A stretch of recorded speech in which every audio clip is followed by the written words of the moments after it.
ለመከራከር ቢጠሩት አለሁኝ የሚል ልብ ሞልቶ ግራ ለገባው መጠጊያ የሚደግፍ እጁን ዘርግቶ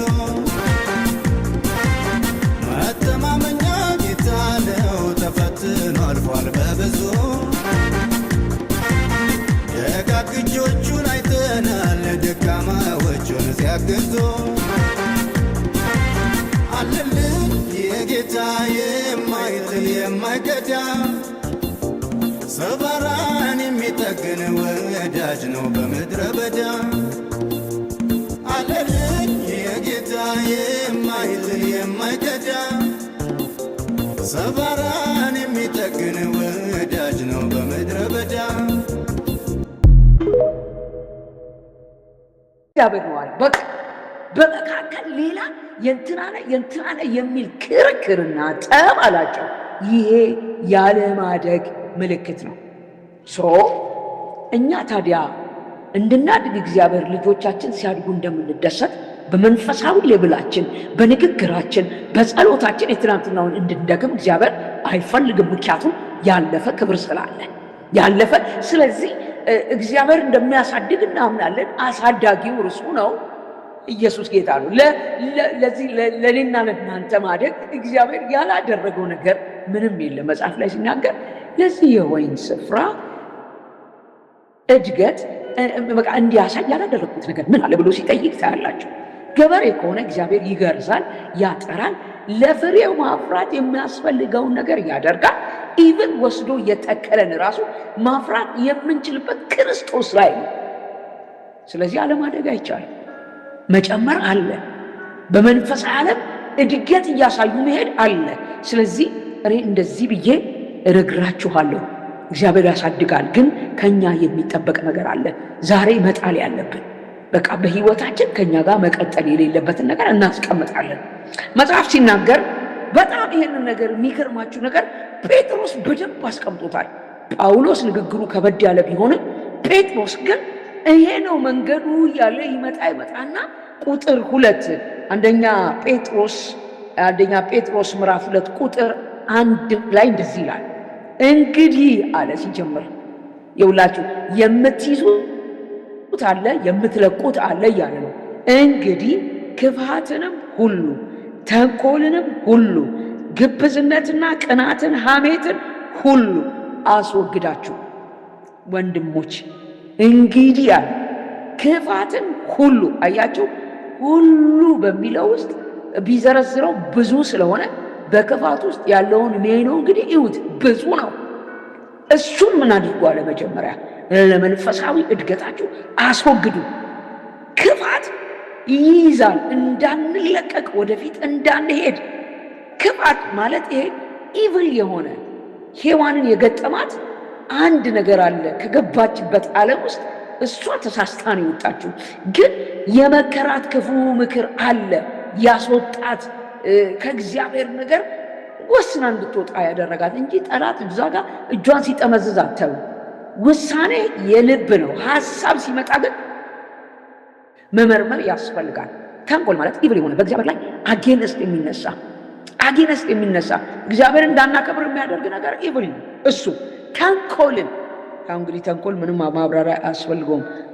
ተንኮል ነው ማለት ያልሆነውን ሆነ ብሎ ማሰብና ሰውየው በሌለበት ስፍራ ለዛ ሰው ማይሆን ነገር ማውራት። ይሄ በቃ የኢቭል ወይም የክፉ ተንኮልን፣ ግብዝነትን ይውላችሁ። እዚህ ላይ ግብዝነት እኔ አንድ ጊዜ የጢሞቴዎስን መጽሐፍ እያጠናው በጣም የተገለጠልኝ ነገር እግዚአብሔር ልጁ ኢየሱስ ክርስቶስን ልኮ ኢየሱስ ያላቀፈው ፓርት የለም። ሰካራሙን አቅፏል። ሴተኞች የተባሉትን ኃጢአተኞች የተባሉበት ጋር ገብቷል። ማለት ሁሉም ነገር ችሏል። ኢየሱስ ያልታገሰው ነገር መጽሐፍ ስታጠኑ ግብዝነት ነው። ግብዝነት ማስመሰል፣ የማስመሰል ህይወት እንዴት ከባድ መሰላችሁ። እግዚአብሔር ሊያከመንም ቢመጣ መጸለይ አቅቶት አንድ ሰው ፊት ሲሆን ግን እሳት ያወርዳል። መጸለይ እኮ አቅቶታል። በጓዳ በብዙ እኮ ተመቷል። ኪሳራ እኮ እያየ ነው። ግን በአደባባይ እንደዚህ አይነት ግብዞችን ሂፖክራት ይሏቸዋል። ሄዳችሁ የግሪኩን ቃል ስታጠኑ ደራሚ ወይም ድራማ ሰሪ ይላቸዋል። ድራማ መስራት ማለት ለሰው ታይታ ብቻ የሚኖር ዞር ሲል ህይወቱ ቢመረምር ምንም ለውጥ የለም። ለሰው ሲሆን ግን ደክሞት እያለ ደከመኝ፣ አግዙኝ፣ ጸልዩልኝ ማለት ሲገባው በቃ እሳት የሚያወርድ ሰው ይመስላል። ለሰው የሚኖር ማለት ነው። ሂፖክራሲ ድራማ የሚሰራ ማለት ትልቅ ሰውዬ አይደለም፣ ሰውየው ልጅ ነው። ጸጉሩን ቀለም ቀብቶ እንደ ትልቅ ሰው ይተውናል። ታዲያ ይህን ሰውዬ እንዴት ኮሬክት ማድረግ ይቻላል? ማለት ካራክተሩ ተጫውቶታል። ትልቅ ሰው መስሏል፣ ግን እኮ ሕፃን ነው። ስለዚህ ይሄ መንፈሳዊ ሕፃንነት ነው። እንዳታስመስሉ። ውድቀት በመካከላችሁ ሲኖር የሆነ ክፍተት በፍጹም እንዳታስመስሉ። ጌታም ሊፈውስ የቻለው ችግሩን ይዞ የቀረበ ሰው ነው ፊት ለፊቱ። ሂፖክራት ግን እንደዚህ አላቸው፣ እናንተ የተለሳ ናችሁ፣ መቃብር ናቸው አላቸው። ምክንያቱም ልብሳቸው ያምራል፣ ውስጣቸው ግን የተለሰነ መቃብር ነው። እንዴ ነገራቸው እኮ መመለስ ይችሉ ነበር፣ እድል ሰጥቷቸዋል። ግን ማስመሰል፣ ግብዝነትን፣ ቅንዓትን ያው የተለመደ ነው በብዙ ሰዎች ዘንድ። በቃ እኮ ቅናት ክፉ ነገር ነው፣ ይሄን ሁሉ አስወግዱ ነው የሚለው። የሕፃንነት ምልክት ነው። ለምሳሌ አንድ ሰው 9 ከ10 አግኝቶ ፈተና ላይ በጣም ደስ ብሎት እያለ ዞር ሲል ጓደኛው 10 ከ10 አግኝቷል።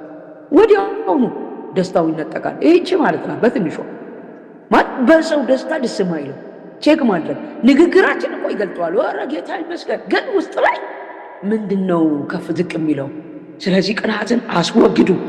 ከዛ በኋላ ነው እንግዲህ የሚወገድ ነገር አለ። ማፍራት እንድትችሉ ማደግ እንድትችሉ በቁመትም ኢየሱስ በሐዋርያት ሥራ ምዕራፍ 10 ቁጥር 38 ላይ በሰውም በእግዚአብሔርም ፊት በጥበብና በሞገስ የሚታይ ነው። እንግዲህ ይሄ ሰውዬ አይኑ አልተፈወሰም እንዴት ከሽባነት ተነሳ ብለው ሲከራከሩ ቤተሰቦቹ እንደዚህ ያሉ ሙሉ ሰው ነው። አሁን እሱ ይናገራል። ሊከሷቸው ነበር ምልክት አድርገው ልጁን ያመጡት። ሙሉ ሰው መሆን አለ። በሕፃንነት የሚጀመር ነገር እድገት ውስጥ ይገባል። ክርክር የነበረበት ሰው ክርክሩን መጣል አለበት። ቅናት ያለበት ሰው መጣል አለበት። የሚያስጥለው ደግሞ የእግዚአብሔር ጸጋ አሁንም አቬለብል ነው። ምን ያደርጋል? እንፍቀድ እንልቀቅ ያስጥለናል። መያዝ ያለብንን ነገር ደግሞ እንይዛለን። አሁን የገባንበት ህይወት እየለቀቅን እየተወን እየተፋታን ደግሞ ወደ እግዚአብሔር ክብር እየተጠጋን ምክንያቱም እግዚአብሔር አሁን ከምን ጊዜውም በበለጠ ሁኔታ ሊነግረን ያለው ምስጢር አለ ማለት ነው። ሊያስጠጋን ከፈለገ ወገኖቼ፣ በጣም ወደ ጆሮ የሚጠጋው ምስጢር ለመስማት የሚፈልግ ሰው ሩቆን እስኪ ምንድን ነው የምትለው እስኪ ንገረኝ ያለ አይጨውም። ሰው ምስጢር የሚፈልግ ወደ ጆሮ ይጠጋል። ለዚህ ነው ከሐዋርያት መካከል ዮሐንስ ኢየሱስን በጣም ይቀርበው ነበር ብለው ሐዋርያት ያስቡ ስለነበረ አሁን በወጨት ከኔ ጋር ራት ጌታን ራት የሰጣቸው ከኔ ጋር የሚያጠቅሰው እሱ ነው የሚሸጠኝ ያለ ሲነግራቸው ጴጥሮስ ወደ ዮሐንስ ተጠጋና ጠይቀው መምህሩ ማን እንደሆነ ከመካከላችን አለ። ምክንያቱም ዮሐንስ አይታችሁት ከሆነ መወደዱን እንኳን የሚያውቀው በጌታ የተወደደ ዮሐንስ ብሎ ነው ራሱን የሚቆጥረው። እኔ ጌታን ወደዋለሁ ብሎ በፊት ለፊት ሲናገር አትሰሙትም። መወደዱን ራሱን የሚያውቀው በጌታ በኩል ነው። የወደደኝ እሱ፣ የጠራኝ እሱ። እና አንዳንድ ጊዜ መጣል አለብን ለመቅረብ፣ መተው አለብን ለመጠጋት። ዛሬ እግዚአብሔር ልጆቼን ወደ እድገት አስገባለሁ ብሏል። እኔን እናንተን እግዚአብሔር ወደሚቀጥለው ሌቭል ሊወስደን ነው። እድገት የማይቋረጥ ነው። የሁላችሁ የተወለደ ሰው እንግዲህ የመጨረሻው ሞት ስለሆነ እድገቱ ግን የማይቆም ነው። 40 ዓመት ላይ አይቆምም፣ 41 ይቆጥራል። መንፈሳዊ ዓለምም እንደዚህ እድገት አለው። ትናንትና ከእግዚአብሔር ተወልደናል፣ ስንመጣ ቃል አግኝተናል፣ በጸሎት እግዚአብሔር ሕይወታችን ለውጧል። ዛሬ ደግሞ ሌላ ግል እንዳለ ያልደረስንበት ሌላ ግል እንደርስበት ያለ እግዚአብሔር ያዘጋጀው አንድ ነገር ከፊት እንዳለ የማይሰው ግን ዛሬ በኢየሱስም ፈጥኖ ይገባል። ሃሌሉያ ሃሌሉያ።